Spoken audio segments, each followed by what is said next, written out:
Hello student, स्वागत है आपका मैथ स्टेशन चैनल में। और आज हम आपके लिए लेकर आए हैं जो नवोदय क्लास एग्ज़ाम एंट्रेंस है 6th क्लास का। उसमें किस तरीके के क्वेश्चन आते हैं, हर बार जो पूछे जाने वाले क्वेश्चन हैं उसी तरीके से हम आज 5 टाइप के क्वेश्चन इस क्लास में शेयर करेंगे। और ये 5 के 5 टाइप के क्वेश्चन हर एग्ज़ाम एंट्रेंस में पूछे जाते हैं जो कक्षा 6 का है।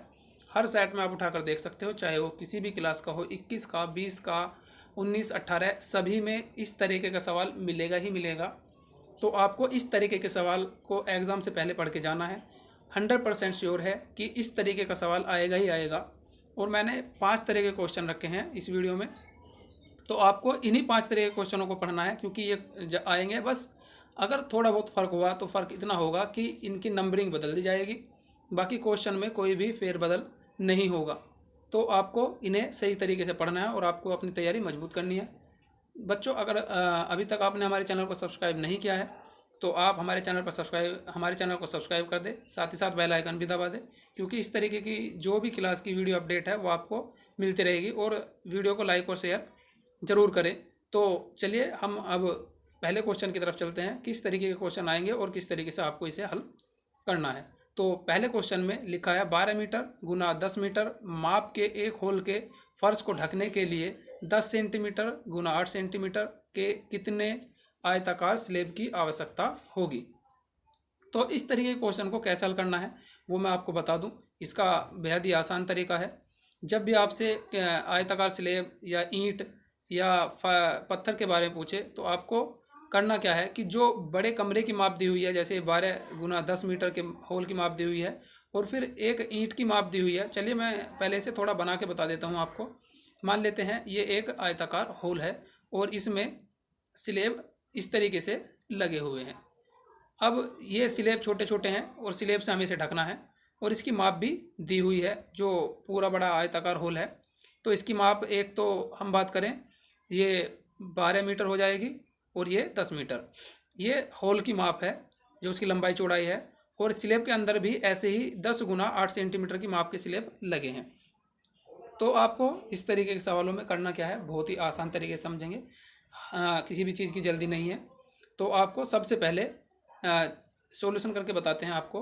तो यहाँ पे आप जब हम निकालेंगे आयताकार स्लैब की संख्या, तो आयताकार स्लैब की संख्या निकालने के लिए हमें आयताकार स्लैब की संख्या, तो इसे निकालने के लिए आपको करना क्या है, जो होल का पूरा क्षेत्रफल है, जो होल हो, कमरा हो या लेंटर या फर्श, इस तरीके के सवाल हो, तो उस बड़े क्षेत्रफल को, चाहे होल का हो किसी भी चीज़ का हो, हम ऊपर रखते हैं। तो यहाँ पे होल का क्षेत्रफल ऊपर रख दिया बटे स्लैब, पत्थर, ईंट, इस तरीके के क्षेत्रफल को हम नीचे रखेंगे। तो यहाँ पे स्लैब का क्षेत्रफल नीचे रख दिया। बस आपको यही करना है और इसी से आपको स्लैब की संख्या मिल जाएगी। अब होल का क्षेत्रफल ये आयताकार है तो लंबाई गुना चौड़ाई माप करके पहले ही दी हुई है। तो आपको आयताकार जो आकृति है उसका क्षेत्रफल लंबाई गुना चौड़ाई होता है, तो यहाँ पे पहले से ही दी हुई है। होल का क्षेत्रफल लंबाई गुना चौड़ाई मतलब 12 गुना 10 बटे स्लैब का क्षेत्रफल 10 गुना 8। अब आपको एक बात ज़रूरी, जो है सबसे ज़्यादा ज़रूरी, वो याद रखनी है कि ये जो माप है होल की और ईंट की, इनकी यूनिट बराबर होनी चाहिए। कहने का मतलब, अगर होल की माप मीटर मीटर में है तो स्लैब या ईंट की माप भी मीटर मीटर में होनी चाहिए या सेंटीमीटर में होनी चाहिए। दोनों के दोनों ही सेंटीमीटर या मीटर में होनी चाहिए। तो यहाँ पे ये 12 मीटर गुना 10 मीटर दिया हुआ है, तो यहाँ पे सेंटीमीटर है। तो चलिए हम 12 मीटर और 10 मीटर को सेंटीमीटर में बदल लेंगे। तो 1 मीटर में 100 सेंटीमीटर होते हैं, आपको पता है। तो 12 मीटर में 12 की गुना करनी पड़ेगी। तो हम 12 के लिए 12 सेंटीमीटर बदलने के लिए गुना करेंगे 100 से। तो 100 से गुना कर ली। फिर 10 मीटर को भी सेंटीमीटर बदलेंगे तो यहाँ भी इसके लिए 100 से गुना करनी पड़ेगी। इस वजह से हम 2 बार 100 से गुना करेंगे। अब इसे हल कर लेंगे, सिंपल है। तो इस 0 से हम इस 100 की 0 काटते हैं। 4 से 4 तिया 12, 4 दूनी 8। इस 2 से हम 100 को 50 बार काटते हैं और इस तरीके से हम गुना कर लेंगे। 3 पंजे 15 और ये 100 की 2 जीरो और एक 50 की 0, तो यहाँ से 1500 आपका आंसर हो जाएगा। तो यहाँ पे 1500 ये आपका आंसर हो जाएगा। तो इस तरीके से आप इस तरीके के सवाल को हल कर सकते हैं। इस तरीके का एक सवाल पक्का आने के पूरे पूरे चांस हैं, तो इस तरीके के सवाल को आप अच्छे से कर लें। एक बार फिर समझ लेते हैं। जो भी आयताकार स्लैब दिया हुआ है और जो होल की माप दी हुई है, उसकी संख्या निकालने के लिए आपको होल का क्षेत्रफल बटे स्लैब ईंट पत्थर का क्षेत्रफल बटे में रखना पड़ेगा। या आप ऐसा समझ सकते हैं, जो बड़ा जिसके अंदर हमें ईंट स्लैब लगानी है उसका क्षेत्रफल ऊपर और स्लैब का क्षेत्रफल नीचे। उसके बाद सिंपली कैलकुलेशन करनी है। मेन बात यहाँ पे ये है कि आप मीटर और सेंटीमीटर को एक यूनिट में रखेंगे।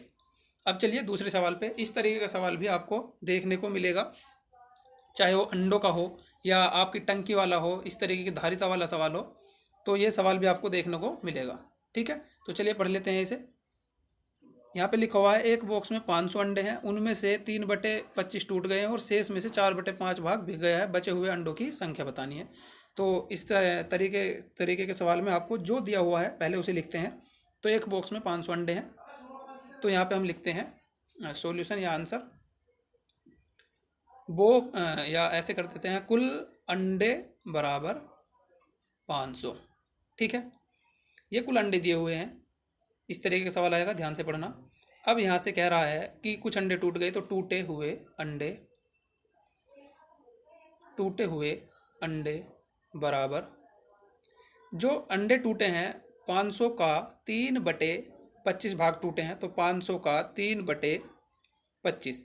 यहाँ से इसे हल करेंगे, 25 से 500 को काटेंगे तो 25 दूनी 50 और 25 0 0 और 20 दिया 60।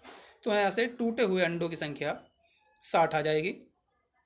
अब आपको दिया हुआ है शेष में से 4/5 भाग बिक गए, तो शेष अंडे बराबर, शेष अंडे कितने बचेंगे, कुल में से हम 60 घटा देंगे, 500 - 60 बराबर 440। ये शेष अंडे आपके पास हैं। अब जो शेष में से कह रहा है, शेष में से 4/5 भाग बिक गए, तो बिके अंडों की संख्या भी निकाल लेंगे। 440 शेष हैं और इसका 4/5 भाग बिके हैं, तो बिके अंडे बराबर शेष अंडे या शेष का 4/5। शेष अंडे मतलब, शेष का मतलब 4/40, का मतलब गुना होता है 440 गुना 4/5। 5 से अब 440 को काट लेंगे, तो 5 × 40 और 5 0 0। अब 88 गुना 4 में करेंगे तो 4 × 32, हासिल लगे 3, 4 × 32 और 3 35। तो ये अंडे बिक गए। अब आपसे बात कर रहा है कि बचे हुए अंडों की संख्या बताओ। तो 440 अंडे हमारे शेष बचे थे, उसमें से ये 500 का हमने 3/25 निकाला, तो शेष बचे, फिर 440 शेष बचे। अब बिके अंडे 4/5 मतलब 352 बिक गए।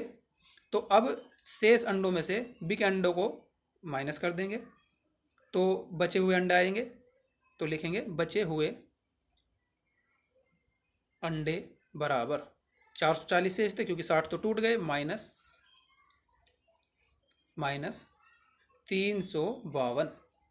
तो यहाँ से बचे हुए अंडों की संख्या आ जाएगी, यहाँ 0 10 में से 2 गए 8, 3 यहाँ से यहाँ दाहिनी 13, 13 में से 5 गए 8 और 88 आपका आंसर आ जाएगा।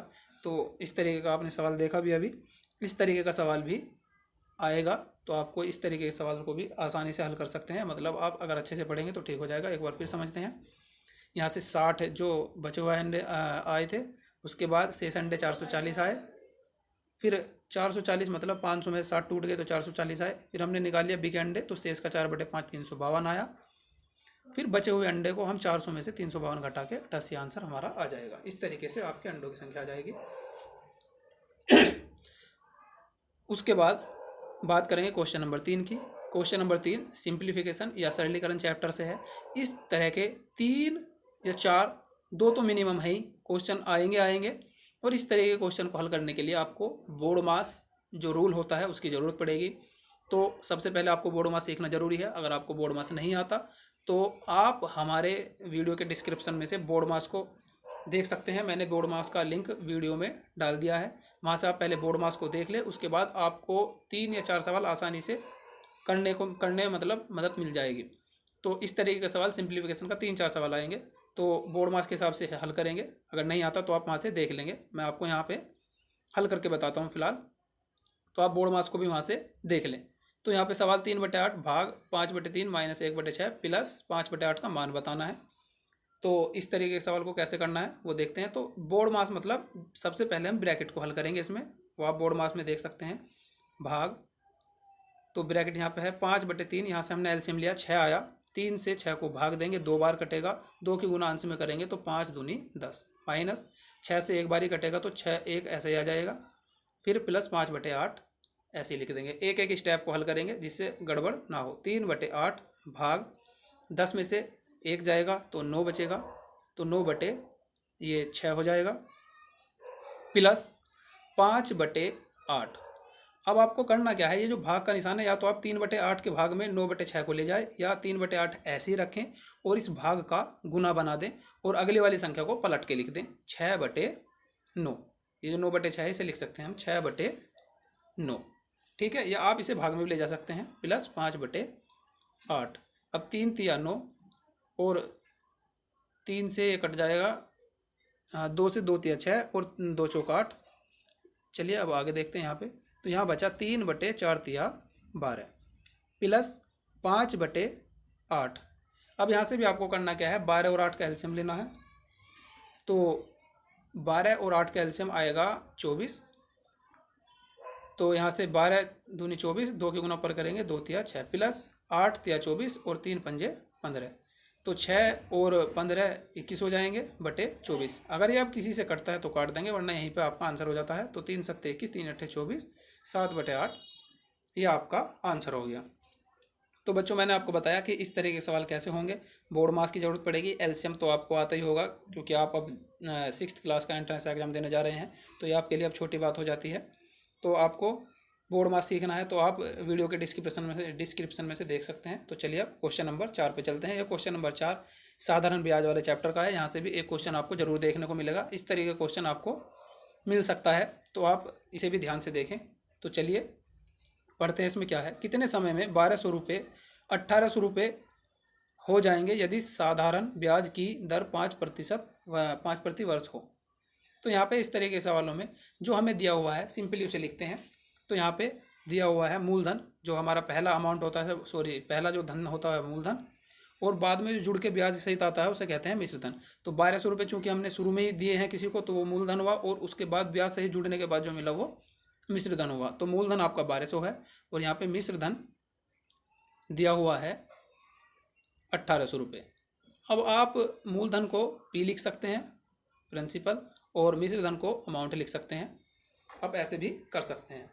तो यहाँ से दिया हुआ पहले ये चीज़ दी हुई है, उसके बाद हमें दर दी हुई है, दर को हम रेट कहते हैं, तो R से प्रदर्शित करेंगे, 5% दी हुई है प्रति वर्ष। उसके बाद हमें निकालना क्या है, समय निकालना है, तो हम यहाँ पे समय भी लिख देंगे। समय को T से प्रेजेंट करते हैं, तो T हमें निकालना है, तो हमने यहाँ पे क्या कहे निशान लगा दिया। अब आपको एक फॉर्मूला सभी को आता होगा, ब्याज बराबर मूलधन गुना दर गुना समय बटे 100। तो उसी से हम इसे हल करेंगे यहाँ पे। तो यहाँ पे फॉर्मूला लगाएं, चूँकि ब्याज बराबर मूलधन गुना दर गुना समय बटे 100। अब यहाँ से हमारे पास ब्याज नहीं है तो हम ब्याज को निकाल लेंगे। तो सबसे पहले ब्याज निकाल लेंगे, या आप पहले ही लाइन में ब्याज निकाल सकते थे। अगर आप भूल भी जाते हैं तो सवाल को साइड में ब्याज निकाल लेंगे, या यहीं पे इसे छोड़ के ब्याज पहले निकाल लेंगे। तो यहाँ से हम ब्याज निकालते हैं। ब्याज जो होता है, ब्याज बराबर मिश्रधन माइनस मूलधन। तो यहाँ पे मिश्रधन भी हमारे पास, मूलधन भी है, तो मिश्रधन में से मूलधन घटा देंगे। तो मिश्रधन को मैं शॉर्ट में लिखता हूँ क्योंकि जगह थोड़ी कम है। मिश्रधन माइनस मूलधन, तो मिश्रधन 1800 माइनस मूलधन 1200, तो ब्याज आ जाएगा आपका 600 रुपये।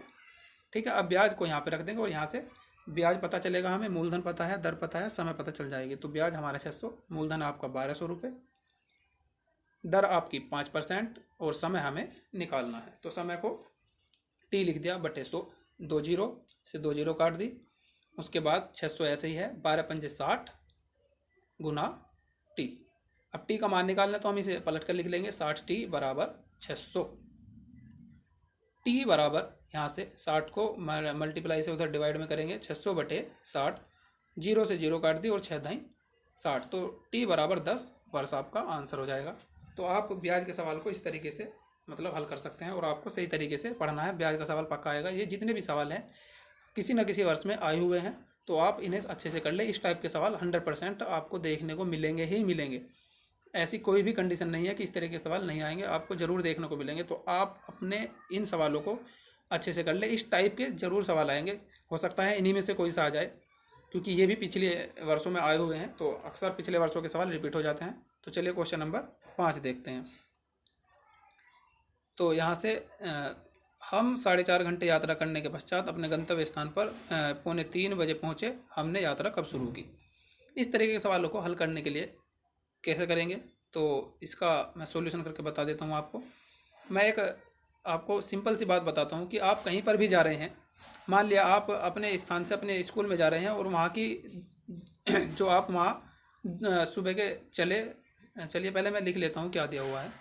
समय बराबर 2:45 बाद में पहुँचे। यात्रा यहाँ पे यात्री लिखा गया, तो यात्रा का समय जिस टाइम हमने मतलब जितना हमने समय लिया, तो यात्रा का समय इतना है 4.5 घंटे। तो 4.5 घंटे को लिख सकते हैं हम 4 घंटे 30 मिनट। ठीक है। तो अब मैं बताता हूँ आपको। तो चलिए मान लेते हैं कि आप का जो स्कूल है, आप स्कूल अपने 7 बजे पहुँचे कहीं पर भी, और वहाँ पर 7 बजे पहुँचने के बाद आपने कहा कि यहाँ तक चलकर मैं 2 घंटे में आया हूँ। स्कूल 7 बजे पहुँचे और कहा कि चलकर मैं 2 घंटे में आया हूँ। तो आपसे पूछा जाए कि यात्रा कब शुरू की, तो जाहिर सी बात है जिस टाइम आप पहुँचे उस टाइम में से आपको जितना समय लगा वो घटाना होगा। कहने का मतलब आप अपने गंतव्य स्थान पर जिस समय पहुँचे उसमें से आपको जितने घंटे लगे वो घटाने होते हैं। तो आप इसी तरीके से इस सवाल को हल करेंगे। जिस समय आप पहुँचे उसमें से जितने आपको घंटे लगे वो घटाने पड़ेंगे। ठीक है। तो चलिए यहाँ पे देखते हैं 2:45 लिखा हुआ है, तो इसमें से हम 4 घंटे 30 मिनट को नहीं घटा सकते। तो सबसे पहले हम 2:45 को सही तरीके से लिखेंगे। मैं आपको बता दूं, यहाँ पे लिखा हुआ है 2:45। तो 2:45 को आप ऐसे समझ सकते हैं 12 के बाद 1 बजता है तो 13 मान लेते हैं, और 13 के बाद 1 के बाद 2 बजता है तो उसे 14 मान सकते हैं। तो इस तरीके से आप इसे कर सकते हैं। तो इसे हम PM में याद रखना है, तो 14:45 लिख सकते हैं इसे। तो यहाँ से हमें घटाना है 4:30। तो यहाँ से 5 और 1 बचेगा, 14 में से 4 गए जाएंगे 10 बचेंगे, तो 10:15 आ जाएगा।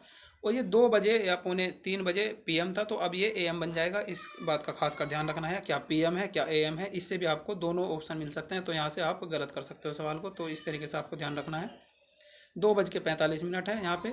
इस बात को हम 2:45 को नहीं घटा सकते, तो हमने 14:45 लिखा और उसके बाद हमने इसे घटा लिया। तो आप इस तरीके से इस सवाल को हल कर सकते हैं। इस तरीके का सवाल अक्सर देखने को मिल जाता है। तो यहाँ से हमने 2:45 को 14:45 लिखा और उसमें से 4:30 घटा दिया। ये 10:15 आ गया। 15 मिनट AM के हैं। इस तरीके से आप हल कर सकते हो। ठीक है। तो इस तरीके के आज हमने 5 तरह के सवाल आपको करवाए। 5 तरीके में से पाँचों के पाँचों ही कहीं ना कहीं किसी न किसी साल आए हुए हैं। इसमें से कुछ सवाल 21 में भी है, 20 में भी है, 19 में भी है। इन 5 में से ये पिछले सालों में आए हैं। ऐसा नहीं है कि मैंने कहीं से भी इन्हें उठा लिया है। तो बच्चों आप इन्हें ठीक से कर लेंगे, और चैनल को लाइक और सब्सक्राइब ज़रूर करें। देखने के लिए शुक्रिया।